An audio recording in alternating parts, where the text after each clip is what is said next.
Hey, God bless you, everyone. This is Carlos, and you are tuned into Bible Wise Money. In this episode, we're going to take the second of three parts, and we're going to look at consumerism. Come inside the video, and I'll tell you all about it.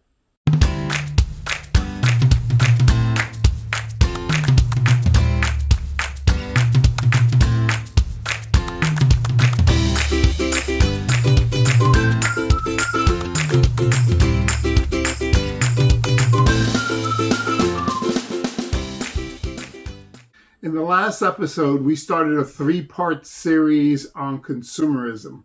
And the principle we're teaching from is from Proverbs chapter 21, verse number 20. And it says, "The wise have wealth and luxury, but fools spend whatever they get."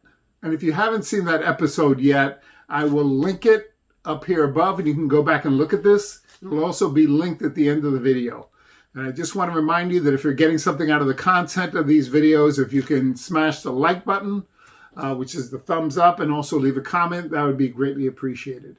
And so one of the things that we talked about last week was this fact that consumerism has this ability to take us off course and really hurt our personal and business finances. So if we don't get consumerism under control, it's going to be very, very difficult to reach our financial and business goals.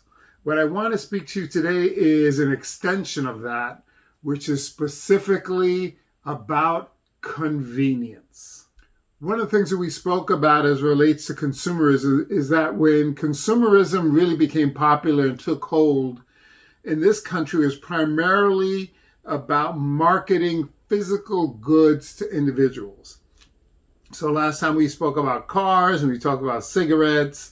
And so it was physical, tangible products that companies were selling to individuals, and they figured out a way to do this using some of the techniques that ultimately came from Freud. And it was really about how do we convince people to buy our products by appealing to some inner urges that they have within, some things like self-worth or their desire for power or the desire for popularity or whatever it might be. And that's basically what consumerism is. When consumerism continued to grow in this country, eventually what it did, it began in physical products and it expanded to services. So people were willing to pay at a certain point for certain types of services just because they felt there was value in it. For example, people would purchase, let's say, a washing machine or a washer and dryer. Why? Because it was more convenient for them to do their wash in that way than it would have been, let's say, to send their clothing out to be washed, or even to wash it themselves. I know when I was young, my mother used to do all the wash in the house. She used to fill up the tub with water, and she had a washing board. Some of you guys know exactly what that is. And she used to scrub the clothing by hand in the washing board, in the bathtub. And then afterwards, she would hang it out to dry. And you really don't see this. It's been years since I've seen clotheslines, really. But back then, in the building we grew up with, you would actually have a line that came to your window, and you would have these pins, and you would wash your clothes in the house. You would put them on the clothesline, you would pin them, and then you would roll the rope out, and eventually you would hang up all your clothes to dry outdoors, outside of the window, and they would dry in the breeze or in the sun. That's the way it was done, not only in New York, but in many neighborhoods, especially urban neighborhoods. This is the way you did your laundry, basically. Fast forward a little bit further, the services became a little bit more popular. So now people were paying to get services done for things that they used to do for themselves before. So I recall when I was a kid, my mother would send us to the store when she needed groceries, or she would go on her own to go grocery shopping. Now what can you do? Now you can have delivery services. You can go to the supermarket. You could pick out all your groceries, and someone from the supermarket would come as a convenience, and they would bring the groceries to your home. And what would you do, of course? You'd have to give them a few dollars. You would tip them. So these are the types of services that began to expand. And before you knew it, consumers were gradually spending more and more on conveniences. I read an article earlier today on the website The Motley Fool, and if you're not currently aware of The Motley Fool, you should be. And you can go and you can look at all their financial articles. They have a lot of great resources. And one of the things that they said on The Motley Fool is that the average American currently spends over $4,000 a year on conveniences. And yet the average American cannot withstand even $1,000 setback in their finances. They don't have $1,000 saved. And yet we can spend $4,000 a year on conveniences. That's how pervasive conveniences have become. And what I've noticed just over the last maybe 5 years, maybe even less than 5 years, definitely in the last 2 years, that there's new types of services that people are willing to pay for. And they say that it's convenience. I just see it as yet another way that consumerism is working its way in and extracting finances from us and extracting our ability really to have a healthier financial outlook in life. So I'll give you a couple of examples right now. How many of us who are tuning in currently have on your phone an app for either Uber Eats or DoorDash or something like this? And you could say it is a convenience, and it may very well be, but think about this. 2 or 3 years ago, 5 years ago, 10, these things didn't exist. What did you do? If you were home and it was late and you were hungry, what did you do? You went into the kitchen, you fixed yourself a sandwich, or you got something to eat. Maybe you ordered Chinese, but that's another convenience, or pizza. Now what can we do? We can order from many restaurants, countless restaurants, all sorts of meals at any point, night and day. You don't have to get dressed. You don't have to get out of your pajamas. And someone will come in short order and bring your food to you. This is a convenience. And guess what? You and I are paying for these kinds of conveniences. I know for myself, and I don't use DoorDash and Uber Eats. I don't have those apps. But we do order food in sometimes. And I know one of the things that I'm famous for is we have an ATM machine that's right down the street. But every time I use that ATM, because it's not my primary bank, what do? I pay what's called a convenience fee. You know, you take out $20 and they charge you what? Maybe $1.75?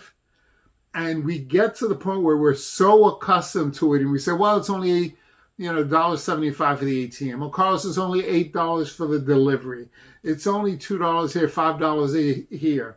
But it adds up. And it's over, for the average American, it's over $4,000 a year. Think about it. If your boss offered you tomorrow a raise and said, I will give you a $4,000 a year raise, what would you think about that? I think you would be absolutely ecstatic, as I would be as well. And yet that's how much money the average American is spending just for conveniences. And quite honestly, I can understand to a certain extent, but when you think about what is your time really worth and how are you using your time, are you being productive with your time? So I totally understand. If you're an individual and you're very busy and you're constantly productive and you're constantly on the move, I can understand if you said, listen, it really doesn't make sense for me to get into the kitchen and to fix a meal. I'd rather pay the fee and the delivery fee to have it delivered. Okay, I get that. And yet how many of us, we might say, yeah, let me order DoorDash, or let me go to the ATM, or let me do this thing that's very convenient, because at the end of the day, I don't want to get up from watching TV, or I just want to be able to sleep in a little bit more, or whatever it might be.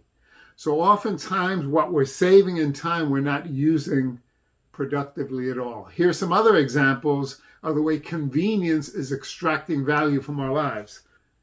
Think about in some states where you go to pump your gas, they actually have a cash price, and then they have what's called a full service price. So if you want to have someone pump your gas for you, you actually go to the full service pumps and someone will come and pump your gas, and you pay more per gallon just for that convenience, so you do not have to get out of your car. Okay, that's just one simple example, but it adds up. Think about in most neighborhoods, I know in New York for sure, and certainly in a lot of urban areas, they have a corner store that's usually called a what? It's called a convenience store. Why is it called a convenience store? Because oftentimes you don't want to go to the supermarket. Maybe the line is too long. Maybe the supermarket is closed. Maybe the hours are not convenient. Maybe it's just a little bit further away. And yet what can you do? You can go to the convenience store. And you tell me, what are the prices like in the convenience store? They're a lot higher. Typically, convenience stores are a little smaller, the inventory is a lot less, and everything that's on the shelves is a lot more than if you purchased it, you pre-planned, and you got it at the supermarket. But it's a convenience store, so you and I are going to pay for convenience. Even using your ATM card, your debit card, that's a form of convenience. And yet every time you swipe that card, there may, in many cases, be a fee. Certainly if it's a credit card, you're going to pay some sort of interest in whatever it is they're charging. And even in many cases with debit cards as well, based on how many transactions you have, you may be limited. And in fact, you may actually have to pay for every time that you use your debit card as well. What are these? Convenience costs. And honestly, if I could afford, if my wife and I could afford it, we would probably have someone come into the home occasionally to do cleaning. We would probably have someone come into the home to help prepare meals. We would probably do that because we are so very busy and we're trying to be as productive as we can with the time that we have. But at this point, we really can't. And it's not a convenience factor. It really is about every dollar that we spend on conveniences it's a dollar that we cannot spend on something that's probably more important and probably more critical. And just from a personal place where I always come back to, especially with a lot of these convenience costs, these very often are things that we didn't have back in the day. We didn't have ATM cards. We didn't have Uber. We didn't have apps. We didn't have delivery people for everything you could think of when I was growing up. We just did what we needed to do. If you need to go somewhere, you went there. If you needed to go buy something at different hours, you just did it. And so part of my concern is there's a generation that's coming through now and all they know is convenience. They don't know another way. They don't think it odd that some of the costs that we just spoke of, that these are the things that they do every single day just because it's convenient. And think about it again. We're talking about consumerism. Consumerism is one of those things that you are absolutely going to have to master, or it will master your finances. So that's all for this episode. I hope you got something out of it. Tune in next week because we are going to talk about the third part of consumerism. And then after that, we're going to go into debt. I hope you got something out of it. Stay tuned. God bless you. See you in the next video.